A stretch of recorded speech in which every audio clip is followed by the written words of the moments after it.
Ladies and gentlemen, this is a 2011 BMW 5 Series, and to be specific, these are BMW 535i.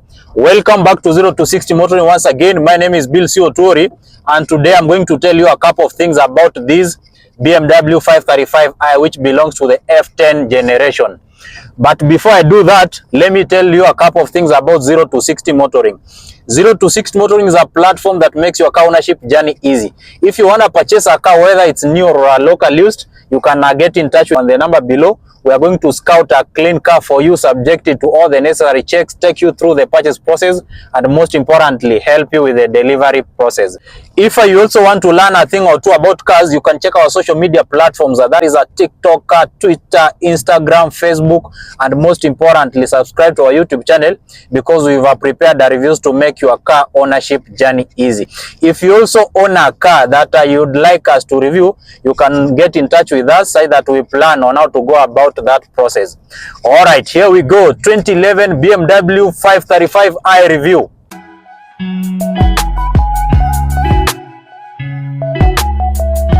So what exactly is a BMW 5 Series? The BMW 5 Series is a mid-size sedan that sits higher than the 3 Series and sits lower than the full-size sedan, that is the 7 Series. So in the BMW hierarchy, the 3 Series is the compact one, which competes with the C-Class. The 5 Series competes with the E-Class from Mercedes, and the 7 Series, the full-size sedan, which competes with the S-Class. So the BMW 5 Series is a car that should give you a little bit of performance, comfort, and something like an executive look. If you find that the 3 Series are a little bit compact and 7 Series too bulky, this looks like the sweet spot of the range. Being a BMW 535i, the owner of this car was so smart that he actually also customized the number plate of this car to reflect the true image of the car. Of course, there are some visual differences that will help you distinguish a 535i from maybe a 520i and a 523i, but I'll be coming to the design part in a few moments to help you know the difference, how you can easily distinguish a 520i and something like a 535i.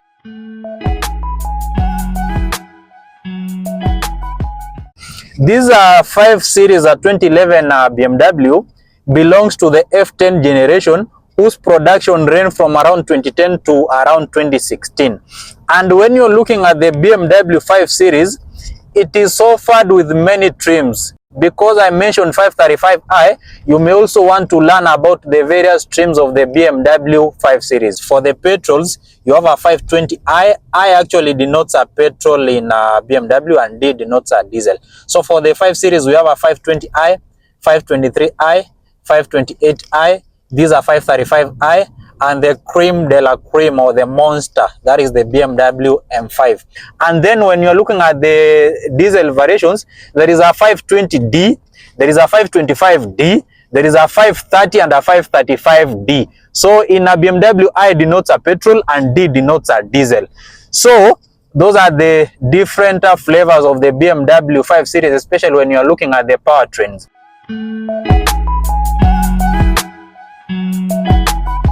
Under the hood of this BMW 535i is a 3000cc straight 6 engine that is called N555, and it's actually turbocharged. You are looking at power outputs in the region of 300 horsepower and 400 Newton meters of torque. And that power is sent to the rear wheels, which I normally call the right wheels, via an 8-speed ZF gearbox.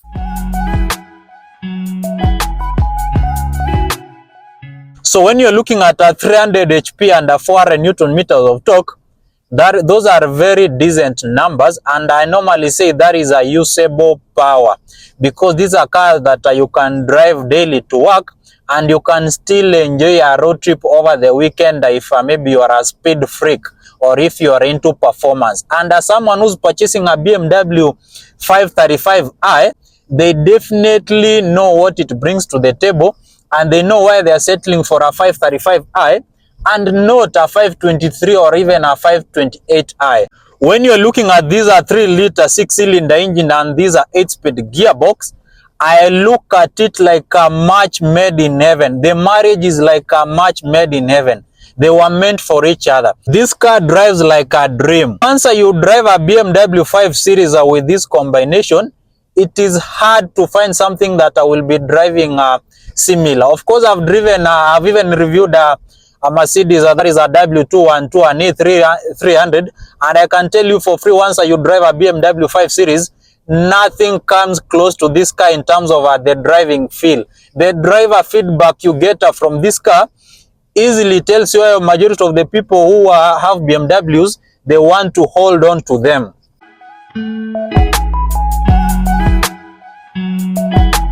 In this car, there is no shortage of power, whether you are under normal mode, sports, or even sport plus. Overtaking is a breeze in this car, and when you have a powerful car or something that has some good power underneath, overtaking is normally easy, and it normally inspires some confidence into you.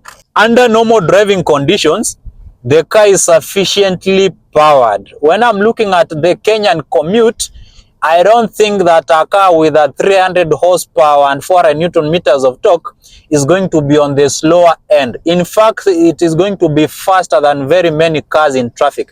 I really don't see the urge of putting this car in a sports mode.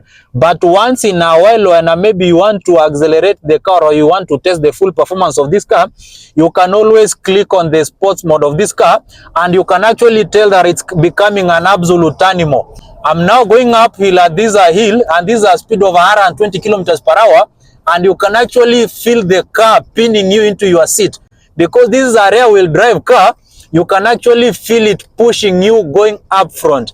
And now that is where the element of the 400 Newton meters of torque comes into play. The steering wheel is precise and dead accurate, and the car will easily remain on its lane, and the car feels planted and, let me say, bolted to the road, because of course these are low sitting long sedan, so it is aerodynamically favored. It is expected to be stable on these curvy roads. So in terms of driving dynamics, it's really hard to fault the BMW 5 Series. When everything is working correctly, you are going to like how this car drives and feels on the road. Because overtaking is easy, the car is sure-footed and planted on the road, so stability is good, the handling is on top, and then even for comfort levels, I still think that majority of the buyers in these majority of the users in the Kenyan market, they are going to be sufficiently catered for with this car in terms of the performance, in terms of the comfort levels. Even the noise you're getting in this review, it's because I've opened the sunroof because of lighting reasons, of course, and that is the small, that is the noise that is actually encroaching this cabin.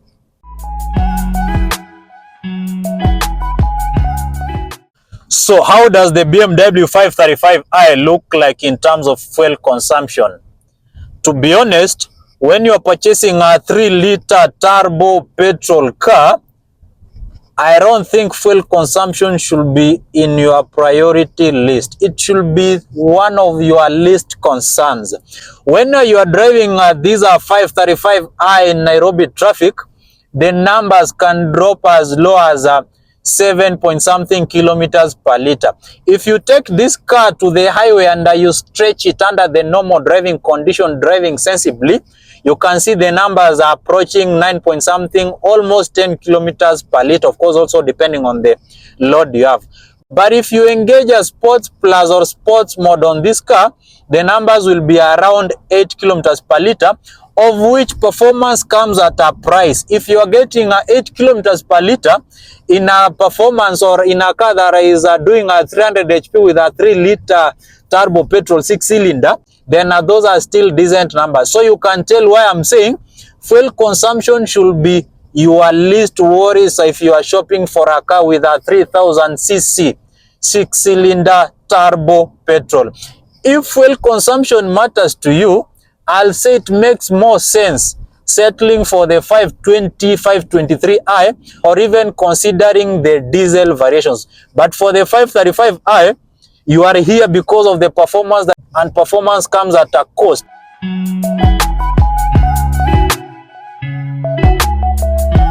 So is the BMW 535 or generally is the BMW 5 series a reliable car? Because I know majority of buyers out there, they are not going to buy a 535. Majority of them, they are going to buy either a 523 or even a 528i, but there are those people who are also going to buy these are 535i. Be sure that you have deep pockets or you have a good cash flow before purchasing a BMW. That is my honest feedback as your honest car reviewer. If you are not sure about your finances, stay away from a BMW 5 Series.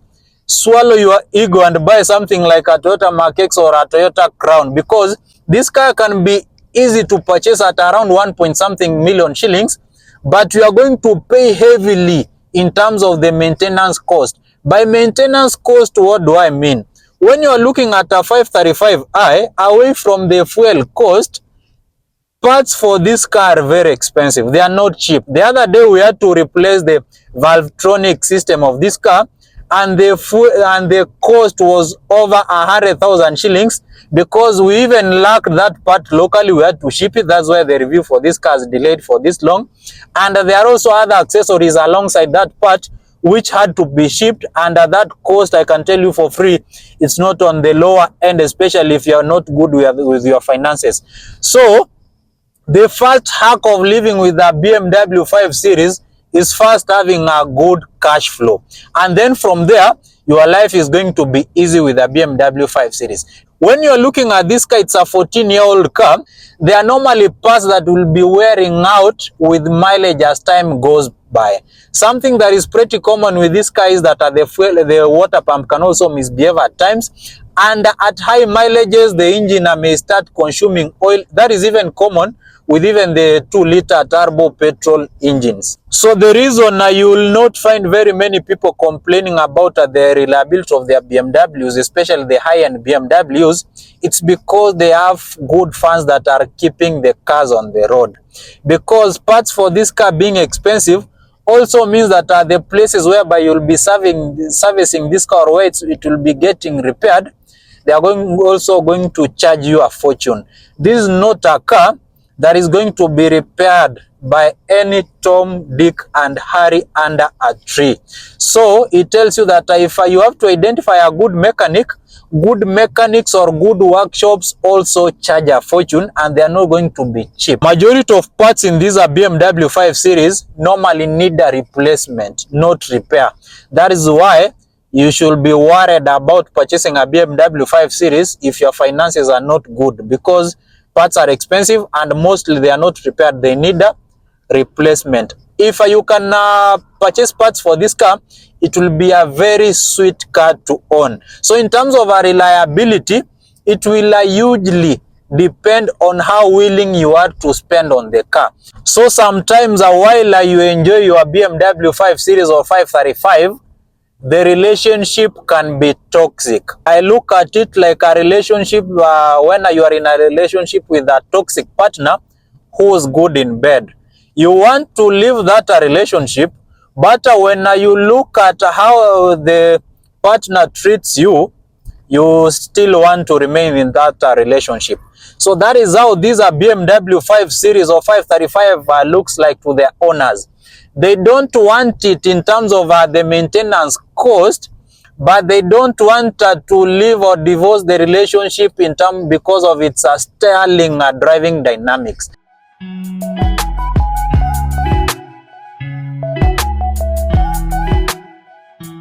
When you look at the rear of these BMW 5 Series, there are things that will help you distinguish between a 535 and the entry-level BMWs. For the 535i, you will find that it has a double exhaust. You have an exhaust here and on the other side. When you are looking at the 523i, you are going to find that the exhausts are dual but on the same side. So that is the easiest way of distinguishing between a BMW 535i and an entry-level BMW 5 Series. So this is how the design of this car looks like, and this is a low-seating car. And technically, when you are looking at a low-seating sedan, it means purely this is a car that is built for the highway. It's not a car that you're going to take into off-roads on bad roads because you want to maintain its shape, and because the car is a rear-wheel drive, it's going to struggle on bad roads. On the front face of this 5 Series, You have these are circular daytime running lights. So, you have these BMW badge here that is embedded on this bonnet here. You have a twin kidney grill, which of course is a BMW's signature grill. It comes with these 19-inch low profile rubber, which actually look very okay. Good thing with these ones is that you can also upgrade to 20-inch rims, but that means you'll be dropping the profile of the rubber, which actually makes it quite difficult on driving on our Kenyan roads, and it also invites more road noise. So in terms of features in this BMW 535i, of course, when you're purchasing this car itself, being a 535i means it's not a base model, and it's going to come with quite a number of features. When you're looking at this interior, it has a beige leather seats, which look actually very good. You have a sunroof here that lights up your cabin. Of course, the sound system of this car is good. I cannot be able to test that when I'm doing this video review. The wear and tear you are seeing in this car is actually age related. As time goes by, you can see that these knob for the electric parking brake has started aging. On these driver's door handle, of course, the car started aging. So those are things that can be forgiven because of wear and tear.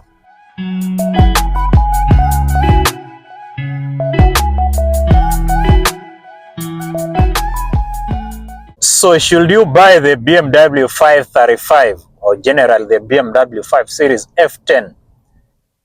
I'll say if you have a good cash flow and you want something that is better to drive over the E-Class and the Audi A6, then definitely a BMW 5 Series F10 can be a very sweet car to look at. It blends performance, comfort, and an executive look in one package. This car will be priced the same as a Mercedes-Benz, maybe a W204, and it tells you that BMWs normally have a lower pricing in our local market compared to the Mercedes.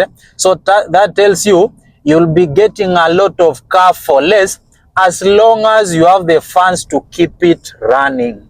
I think that a short review can tell you how the ownership experience looks like in a BMW 535i.